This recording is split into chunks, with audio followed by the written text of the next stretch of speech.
Thank you, Lindsay. Hi, everyone. We are really thrilled to be here. This is a unique opportunity for us to spread the word, so thank you for listening. So I'm Jenny. This is my business partner, Lisa. And we are the co-founders of Rewilder, which is a sustainable fashion company here in Los Angeles. So a little bit about us. We have been best friends for over 18 years. You might think that that photo was just taken yesterday, but it's a long time ago. We both went to college in Philadelphia, where I studied architecture and Lisa studied fashion. I have a master's in architecture, and my career before Rewilder centered around the creative use of materials, so material development, architectural problem solving. I worked on really large scale and complex architectural projects where we would figure out what the materials are, how to put them together, what are the rest of the systems that hold all of that in place. So it was a team of people that would work together to solve these complex architectural problems. Lisa worked in fashion and specifically in handbags, and over the course of her 15-year career before Rewilder, she made over 1 million bags in factories all over the world, from China, Korea, Italy. So we both have a lot of experience. And as best friends and creatives, we were constantly in conversation about just things that were happening in our lives, design problems, challenges, things that we had to solve. One of the things that we were constantly in conversation about was the waste that we were seeing in both of our respective industries. And now this is not something that will surprise you, we have a massive trash problem. So Lisa and I were constantly talking about that and figuring out, I'm trying to figure out ways that we can make a difference. And at that time, I was also teaching a materials innovation class at Art Center. And that class, basically, the story goes like the students would come to me and they would say, I have this really cool, rad new material that I want to work with, like carbon fiber or some crazy glass. And I would say, well, how much money do you have to spend over the next 3 months on this project and this material research? And why don't you consider using like that pile of aluminum cans that's in the corner, or like that stack of magazines that's about to go to the recycling bin. So I was constantly pushing them towards repurposing, and at the same time trying to find unique new materials that these students could work with.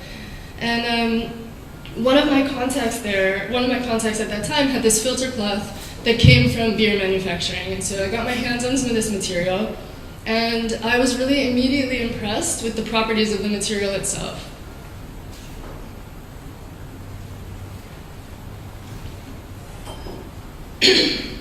My daughter is passing out material samples. So it's lightweight, it's strong, it's durable, it's washable. It has this incredible patina from the beer making process, so the color in the fabric that you see actually comes from the beer itself. So I was really immediately taken with the material itself, and as I did with many of the things that I was doing, I brought it to Lisa. And as an architect looking at this material, it's not suitable for exterior use. So I brought it to Lisa out of context. I didn't tell her what it was or where it came from. I said basically, what do you think of this material? And she had that same visceral response to it, where she was like, I love it. It's amazing. Let's make bags. Right? And so Rewilder was born. And just as an aside, the name Rewilder comes from the idea of rewilding, which is when you take something that's been removed from its natural environment and put it back into its natural environment. So we were inspired by this story that we read about the wolves in Yellowstone. In the 1980s, they rewilded the wolves into the national park, and it completely changed the landscape there. So that's where our name comes from, as an aside. So we had this material. We knew that we loved it. We knew we wanted to work with it. So we sat down, we set up a design studio, and we rented this small space in Hollywood that was previously the janitor's closet in the strip mall. And we sat down to kind of set up the parameters for how we wanted to work. And so the first thing that we said was that we want to be zero waste. So what that means for us is that we want to use post-industrial salvage materials as much as it's possible, and we're committed to researching and developing materials for the whole production process that get as close to zero waste as possible. So that means we don't buy new material for lining, we don't buy new material for handles. We work really hard to develop materials that are salvaged for all of those things. The second thing is that we treat all of these materials with respect, just like they're brand new luxury materials. So, like for example, when you get a hide of leather off a cow, it's really ugly until you process it, and then at some point it becomes really beautiful. So we treat all of these salvaged materials with that same respect for the process that it takes to actually transform it from the kind of like dirty, smelly, sometimes ugly material that we get when we start to something that's ready for production. The third thing is that sustainability and design are absolutely hand in hand. So we don't want to do one thing without the other. We don't want to just design something cool. We don't want to just design something eco that fits into a certain box. We want to elevate both of those things together. The fourth thing is that we wanted to keep it small. So this is a picture of our current studio. It's not our tiny original one. We upgraded a little bit. But we wanted to make everything in Los Angeles and all under one roof. So we set up a design studio, we set up production right next door, and working with these really unusual materials, what that means is that there's often like hiccups and problem solving that you wouldn't have in typical production. So having the production right next to our design studio means that we're very efficient in prototyping and problem solving, and also our footprint is tiny. We're not shipping things all over the world to make them. And then the last thing was that we set up what materials we wanted to use. So we look for post-industrial materials, stuff that's thrown away on a massive scale, and that can't be recycled. So we set those as like our parameters for what we wanted our material to look like. And oftentimes those are really highly engineered and high-performance materials, so it's a win-win. So we have this material, we know we love it, we have some of it, we know that we need to figure out how to get it, like a pipeline, a constant pipeline of material directly from the source. And that is these big American breweries. So we start calling around. And as you can imagine, these companies are not so keen on having people dig through their trash. It takes some effort on their part. They have to hire a person, it's like there's a give and take to it. So we finally, after months, we really do consider it detective work. It's like sleuthing. You call one person and then they transfer you to another person who transfer you to another person, and then you're back to the beginning again. I mean, it's a lot of persistence and not giving up. And finally, we found someone who was willing to help us, and we jumped at the opportunity. We got in our car, we drove to Colorado, and we went on a brewery tour. There we go. And we learned a lot about the material in this one day, really. We learned basically where it fits into the process, how it's used.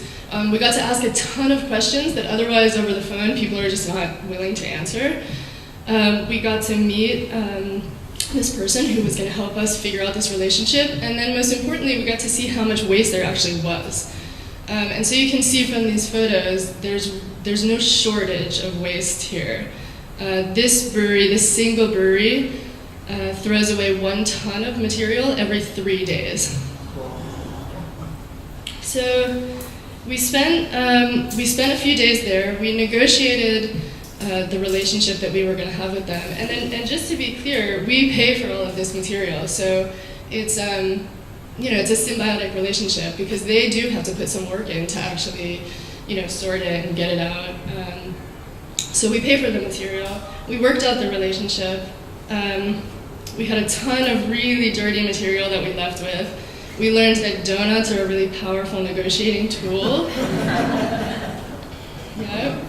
And when you want to get the attention of a really large company, you really have to, you have to pay for what you want. You have to prove, and Lisa and I we talk about this.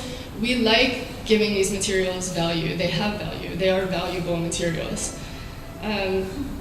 So here we are, we have the material, and we're starting at ground zero, and we know we want to design a bag. So Lisa, who's an expert seamstress, she started experimenting with the details of what that looks like. So the seaming, how do you put it together? What are all the options for that? How do you cut it? How do you sew it? And simultaneously, we're experimenting with the material itself, like its properties. How strong is it? How much weight can it hold? How does it deal with sun exposure? How does it deal with stains and dyeing. And we came up with a bunch of ways that we wanted to work with this. And then simultaneously, we had another material that we were looking at, which is climbing ropes from local indoor climbing gyms. And we were gathering those materials in steady supply because by law they have to replace them on a set schedule. So we had a bunch of this material laying around, and we were trying to make those two materials work together to figure out how to design them so that we could use both of these materials that we loved. But we were having a lot of trouble. The climbing rope is really heavy, and the filter cloth is really lightweight. So we tried for months, actually, different details of putting those two things together unsuccessfully. And then finally, like about 4 months in, Lisa called me in the middle of the night and she's like, I have an idea and I think it's gonna work. And so the next day we started developing this process, which is this 5-step process of over-dyeing the ropes, hollowing them out, stitching them flat together, so panelizing them basically, so we can make these strong, flat, soft handles, and that's what's on all these bags, which you can come and see later. So we had it all. We were ready. After 2 years of research and development, we were able to launch our first collection of beer filter cloth bags.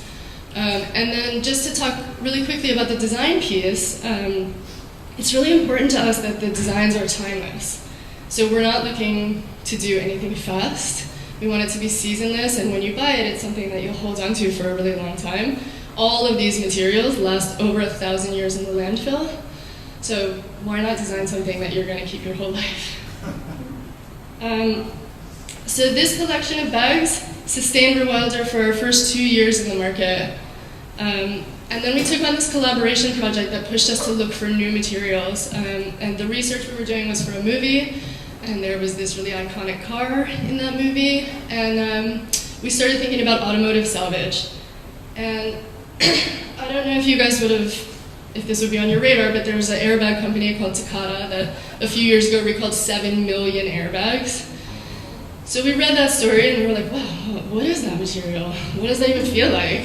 Thankfully we don't know, right? So what is it? Where is it now? How do we find it?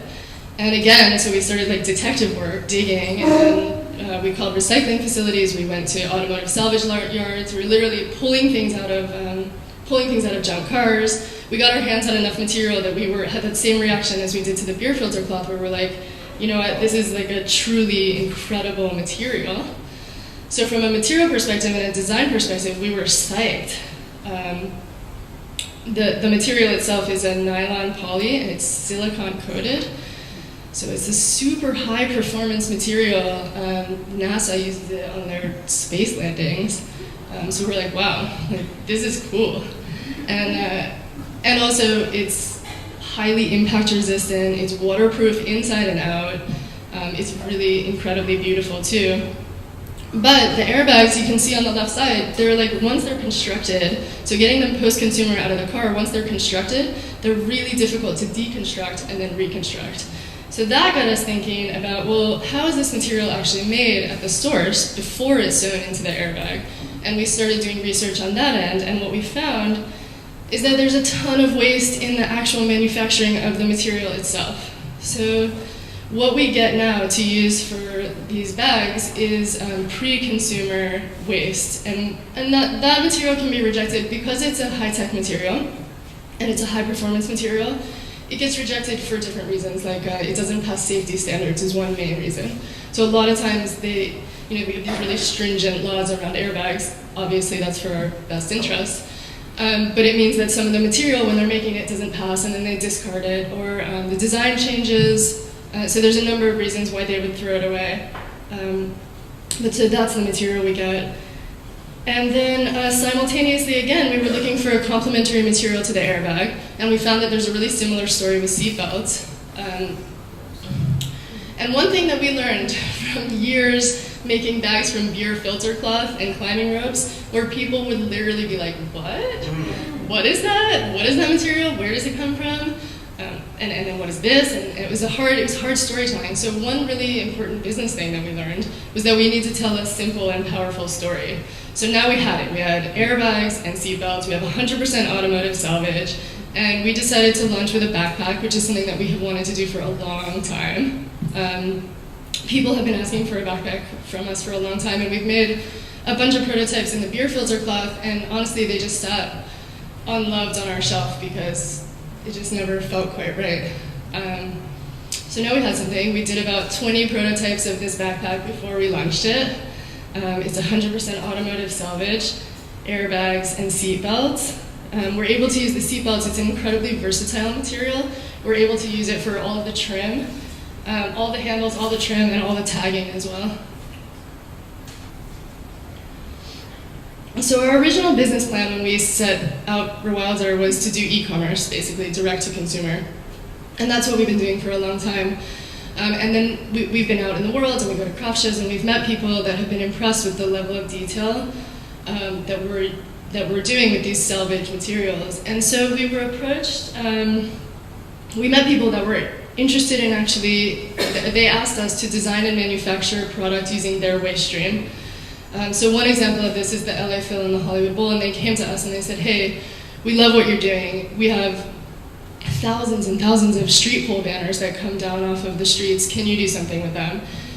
And they had actually tried this before in the LA Phil in the store. So this is not a revolutionary idea. It's been done before. But they came to us because we can actually elevate the design of those pieces. So we've had product in the LA Phil store now for 2 years, and it's selling awesome. And it's great, so we're continuing to do this program. And then the Hollywood Bowl came to us and they said, hey, can you do these 3,000 totes that we give away for our summer, in prep for our summer season?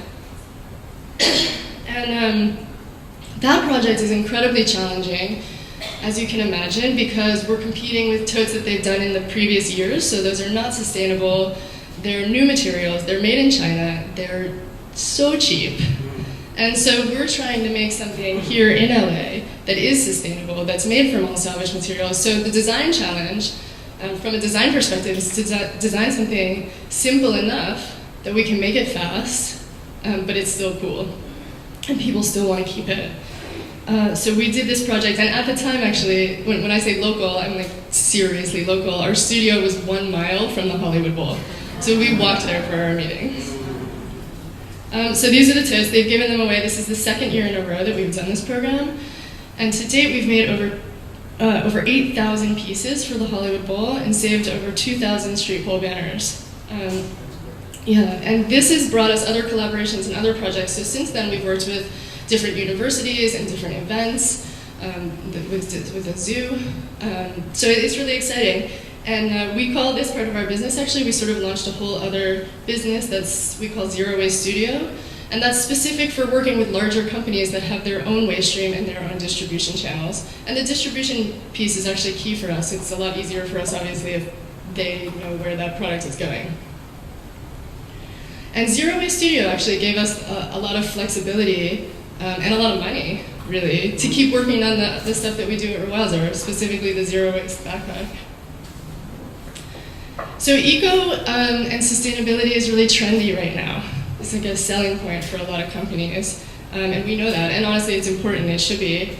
But what that means from a material and manufacturing perspective is like we always feel like we need to dig a little deeper. Like a lot of companies that we look at that use salvage materials, they also use a lot of new material. Like I said, they use new lining or they'll use new webbing. And so what we've done at Rewilder is that we've really committed to getting as close to 100% as possible. And that means it's a lot of work for us. It's a little more work than oftentimes we want it to be, but we're committed to it and we want to do it. But really, it's been amazing. And to date at Rewilder, we've saved almost 12,000 pounds of non-recyclable material from the landfill. And we don't want to be trendy. We're not trying to be trendy. We're trying to be relentless and unwavering and really set a new standard for how considerate product is made. So lastly, in closing, there's one important part of our business that I haven't mentioned yet. Lisa and I are entrepreneurs, makers, designers. We're craftswomen, and also we're mothers. So we found ourselves both knocked up at 39, and with the challenge as women business owners of how to have both a baby, or both babies, and a business. And so we decided that we were going to do it.